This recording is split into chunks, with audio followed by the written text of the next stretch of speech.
Hello दोस्तों, नमस्कार। दोस्तों, आपकी यूट्यूब चैनल जॉब इंडिया में स्वागत करता हूं। प्यारे दोस्तों, अभी आपने हमारी यूट्यूब चैनल जॉब इंडिया को सब्सक्राइब नहीं किया है, जल्दी से चैनल को सब्सक्राइब कर दो पल पल की अपडेट के लिए। दोस्तों, ऑफिशियली फुल सिलेबस लेकर आ चुका हूँ। टेक एंड नॉन टेक दोनों का सिलेबस की जानकारी यहाँ पे देने वाले हैं। आप लोग दोस्तों हमारे साथ बने रहिए। आपका पेपर जो है, जो कि स्क्रीनिंग एग्ज़ाम जो है 7 सितंबर को संडे को होने वाला है। एक शिफ्ट में आपका पेपर होगा। एग्ज़ाम सिटी स्टेटस आ चुका है, एग्ज़ाम डेट आ चुका है, सारी जानकारी मैंने आपको पहले ही दे दी है। तो चलिए अभी यहाँ पे स्क्रीनिंग एग्ज़ाम के लिए सिलेबस यहाँ पे देख लेते हैं। तो जिनका पेपर 7 सितंबर को हो, चलिए आप लोगों के लिए सिलेबस बहुत इंपॉर्टेंट है। बिना सिलेबस के आप लोग तैयारी नहीं कर पाएंगे। तो सिलेबस यहाँ पे देख लो। बहुत पहले भी मैंने सिलेबस के बारे में जानकारी दिया था, लेकिन अभी भी जो है बहुत सारे जो कैंडिडेट हैं जिन्हें सही से सिलेबस के बारे में जानकारी नहीं है, उनके बारे में सिलेबस है बिल्कुल ऑफिशियल फुल सिलेबस लेकर आ चुका हूं। इसके साथ ही दोस्तों एग्ज़ाम लैंग्वेज के बारे में भी जानकारी देंगे। ऑनलाइन एग्ज़ाम होगा, सभी को पता है। टीसीएस आपकी पेपर करवाएगी and tech and non tech दोनों का सिलेबस दिखाएंगे। टेक में टोटल कितने क्वेश्चन आएंगे इसकी जानकारी देंगे, और नॉन टेक में टोटल कितने क्वेश्चन आएंगे इसके बारे में जानकारी देंगे। बाकी नेगेटिव मार्किंग के बारे में जानकारी देंगे, और मिनिमम क्वालिफाइंग मार्क्स के बारे में कैटेगरी वाइज जानकारी देने वाले हैं। दोस्तों, आपसे रिक्वेस्ट है वीडियो को लाइक कर दो, चैनल को सब्सक्राइब कर दो स्पेशल वीडियो के लिए। जी हाँ, आप लोग यहाँ पे देख सकते हैं डॉक्टर राम मनोहर लोहिया आयुर्विज्ञान संस्थान लखनऊ नर्स भर्ती 2025। दोस्तों, डॉक्टर राम मनोहर लोहिया की तरफ से 665 पदों पर नर्सिंग ऑफिसर की 2024 में जो है यह सरकारी भर्ती निकाली गई है। अब जाकर इसका एग्ज़ाम जो है 7 सितंबर को होने वाला है। इसके बारे में ऑफिशियली जानकारी मिल चुकी है, नोटिस आ चुका है, एग्ज़ाम सिटी स्टेटस आ चुका है। बाकी दोस्तों 7 सितंबर को पेपर है, उसके लिए एडमिट कार्ड यहाँ पे 5 सितंबर को आ जाएगा। क्लियर है? तो चलिए ऑफिशियली सिलेबस के बारे में जानकारी देख लेते हैं। 2 पेपर होगा, आप सभी को पता चल चुका है।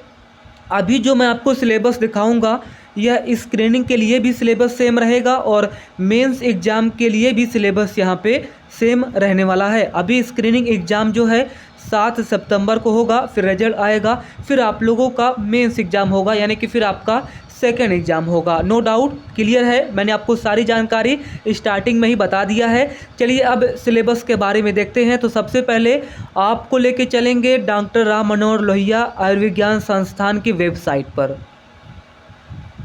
तो यहाँ पे दोस्तों आप लोग देख सकते हो, गूगल सर्च बॉक्स में आपको टाइप करना है डॉक्टर राम मनोहर लोहिया। जस्ट यहाँ पे फर्स्ट वेबसाइट तो होगी, यहाँ पे देखिए डॉक्टर राम मनोहर लोहिया लखनऊ की वेबसाइट, और यहाँ पे रिक्रूटमेंट का भी ऑप्शन है। आप लोग रिक्रूटमेंट वाली ऑप्शन पर क्लिक करोगे, नई पेज यहाँ पे ओपन हो जाएगी। डॉक्टर राम मनोहर लोहिया आयुर्विज्ञान संस्थान लखनऊ, और जस्ट आप लोग नीचे आइए, रिक्रूटमेंट का यहाँ पे ऑप्शन है intimation of exam city date and time of screening examination for the post of nursing officer. यहाँ पे डेट मेंशन है 7 सितंबर 2025, यानी कि आप लोग जो आपका पेपर होगा 7 सितंबर 2025 को होगा। नीचे जस्ट आप लोगों को पीडीएफ का ऑप्शन है, ओपन का यहाँ पे ऑप्शन है, इस पर आप लोग क्लिक करोगे, आपको सारी जानकारी मिल जाएगी। आप लोग चेकआउट कर लेना, यहाँ पे आपको लिंक मिल जाएगा। जैसे आप लोग इस पर क्लिक करोगे वेब पोर्टल पर आ जाओगे। यहाँ पे देखिए 26 अगस्त को जो है एग्ज़ाम सिटी स्टेटस आ चुका है। 5 सितंबर फ्राइडे को आपका एडमिट कार्ड आ जाएगा, और 7 सितंबर 2025 संडे को जो है ऑनलाइन कंप्यूटर बेस्ड टेस्ट होगा, यानी कि सीबीटी मोड में आपका ऑनलाइन 7 सितंबर को संडे को पेपर होगा। 2 लैंग्वेज में होगा, यानी बाईलिंगुअल में होगा पेपर। इसमें इंग्लिश और हिंदी दोनों लैंग्वेज में आपका पेपर होगा। इंग्लिश प्लस हिंदी दोनों लैंग्वेज में आपका पेपर होगा। अगर आप लोग हिंदी में पेपर देना चाहते हो तो आप लोग हिंदी में पेपर दे सकते हो। अगर आप लोग दोस्तों इंग्लिश लैंग्वेज में पेपर देना चाहते हो तो आप लोग इंग्लिश लैंग्वेज में पेपर देना चाहते हो। अगर आप लोग दोनों लैंग्वेज में पेपर देना चाहते हो दे सकते हो। अगर आप लोग हिंदी में पेपर दोगे तो वहाँ पे एक ऑप्शन रहेगा, उसे आप लोग इंग्लिश में भी कन्वर्ट कर सकते हो। लेकिन अगर आप लोग इंग्लिश में पेपर दोगे तो आप हिंदी में कन्वर्ट यहाँ पे क्वेश्चन नहीं कर पाएंगे, याद रखिए। बाकी यहाँ पे दोस्तों लॉगिन करके एग्जाम सीट स्टेटस आप लोग देख लीजिए। चलिए यहाँ पे देखिए विज्ञापन मिल जाएगा। नर्सिंग के लिए यहाँ पे एडवर्टाइजमेंट जारी किया गया है, आप लोग इस पर क्लिक करोगे विज्ञापन ओपन हो जाएगा। यहाँ पे प्यारे दोस्तों सिलेबस के बारे में सारी जानकारी मेंशन है। जैसा कि आप लोग देखिए सिलेक्शन प्रोसेस, यहाँ पे कंप्यूटर बेस्ड टेस्ट होगा, मैंने आपको बता दिया है। हिंदी और इंग्लिश दोनों लैंग्वेज में पेपर होगा, यानी बाइलिंगुअल आपका पेपर होगा। बाकी 2 घंटे का एग्ज़ाम होगा जो कि आपका सुबह 9 बजे से लेकर 11 बजे तक आपका पेपर चलेगा, यानी 9 AM to 11 AM आपका पेपर चलेगा, यानी कि 120 मिनट का टाइम आपको दिया जाएगा। क्लियर है? तो 2 घंटे का पेपर चलेगा, यानी 120 मिनट का टाइम मिलेगा। इसमें 100 क्वेश्चन आपको करने हैं और 100 नंबर का होगा, 100 मार्क्स का होगा। चलिए 120 मिनट आपको मिलेगा 100 क्वेश्चन करने के लिए, अच्छी बात है। 100 नंबर रहेगा, यानी ये क्वेश्चन 1 नंबर का रहने वाला है। इसके अलावा अब 2 पार्ट रहेगा। एक आपका टेक्निकल रहेगा जो कि बहुत ही इंपॉर्टेंट होता है, यानी कि जो आपका टेक्निकल है, नर्सिंग है, नर्सिंग आपका टेक्निकल पार्ट है ना, तो जो नर्सिंग टेक्निकल पार्ट है उससे 60 क्वेश्चन आएगा, 60 नंबर का रहेगा, क्योंकि ये क्वेश्चन 1 नंबर का है। और जो आपका सेकंड पार्ट है नॉन टेक, इसमें 40 क्वेश्चन रहेंगे, 40 नंबर का रहेगा। क्लियर है?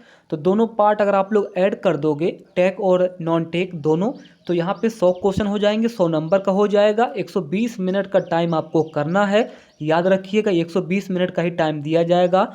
नर्सिंग से बहुत सारे इंपॉर्टेंट टॉपिक्स है जो कि 60 क्वेश्चन 60 नंबर के आएंगे। अब कौन कौन से टॉपिक है, उस टॉपिक से कितने कितने क्वेश्चन आएंगे, इसके लिए टॉपिक वाइज नर्सिंग का सिलेबस जो कि 60 क्वेश्चन होगा, एक स्पेशल वीडियो आ जाएगी 24 घंटे के अंदर, आप लोग देख लेना। इसके अलावा नॉन टेक्निकल में जो है मैथ से 10 क्वेश्चन आएगा, रीजनिंग से 10 क्वेश्चन आएगा, जीके से 10 क्वेश्चन आएगा और इंग्लिश से 10 क्वेश्चन आएगा। तो कौन कौन से टॉपिक से कितने कितने क्वेश्चन आएंगे, मैथ में कौन कौन सा टॉपिक आपको पढ़ना है जिससे 10 में से 10 क्वेश्चन आपके सही हो जाएं, रीजनिंग में आपको कौन कौन से चैप्टर्स या टॉपिक पढ़ना है जिससे 10 क्वेश्चन के 10 सही आपके हो जाएं।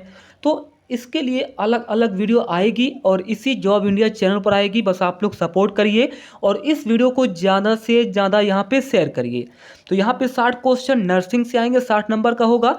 बाकी मैंने आपको बता दिया है कि जनरल इंग्लिश से 10 क्वेश्चन 10 मार्क्स के रहेंगे, जीके से 10 क्वेश्चन 10 मार्क्स के रहेंगे और जीके में स्टैटिक जीके भी आप लोग पढ़ लेना, 2 क्वेश्चन आते हैं और करंट अफेयर्स भी 1 या 2 क्वेश्चन आते हैं, आप लोग पढ़ना।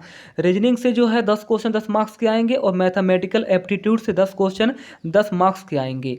बाकी इसमें जो है नेगेटिव मार्किंग काफ़ी अच्छा है, जैसे कि SGPGI नर्सिंग ऑफिसर में 1/3 का नेगेटिव मार्किंग है। तो SGPGI में 3 क्वेश्चन गलत करोगे तो 1 नंबर आपके कटेंगे, लेकिन इसमें ऐसा नहीं है, इसमें 1/4 का नेगेटिव मार्किंग है, यानी 4 क्वेश्चन गलत करोगे तो 1 नंबर कट जाएंगे और अगर 8 क्वेश्चन गलत करोगे तो 2 नंबर कट जाएंगे, ऐसे आप लोग बढ़ा लेना।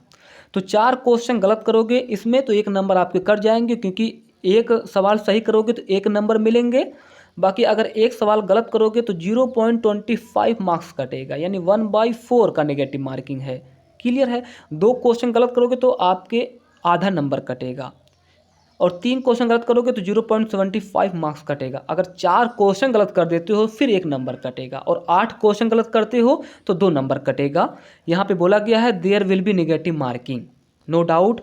अब मिनिमम क्वालिफाइंग मार्क्स देख लीजिए, इससे कम मार्क्स मत लाना, नहीं तो आप लोग डिसक्वालीफाई हो जाओगे, कहीं पर भी आपका नाम दिखाई नहीं देगा। याद रखिए, अगर 100 नंबर का पेपर होगा, 100 मार्क्स का पेपर होगा, तो उसमें कम से कम अगर आपकी कैटेगरी प्यारे दोस्तों यूआर कैटेगरी है, यानी जनरल से हो या दूसरे स्टेट से हो, या फिर आपकी कैटेगरी EWS है, यूपी के जनरल के रहने वाले हो, यानी कि यूपी की जनरल कैटेगरी से हो, या फिर उत्तर प्रदेश के EWS से हो, या फिर उत्तर प्रदेश के बाहरी राज्य के हो, आप लोग चाहे मेल हो या फीमेल हो, आपको कम से कम 100 में 50 नंबर लाना है। याद रखिए, इससे कम मार्क्स मत लाना। चलिए, अब अगर आप लोग यूपी के एससी कैटेगरी से हो, उत्तर प्रदेश के एसटी कैटेगरी से हो, उत्तर प्रदेश के ही ओबीसी कैटेगरी से हो, पीडब्ल्यूबीडी कैटेगरी से हो, तो आपको कम से कम 40 नंबर लाना है। इससे कम मार्क्स मत लाना, नहीं तो आप डिस्क्वालीफाई हो जाओगे। बाकी मैंने आपको सारी जानकारी दे दी है। थैंक यू दोस्तों। टॉपिक वाइज सिलेबस बहुत ही जल्द आने वाला है, सपोर्ट करिए और इस चैनल को सब्सक्राइब कर दीजिए। धन्यवाद।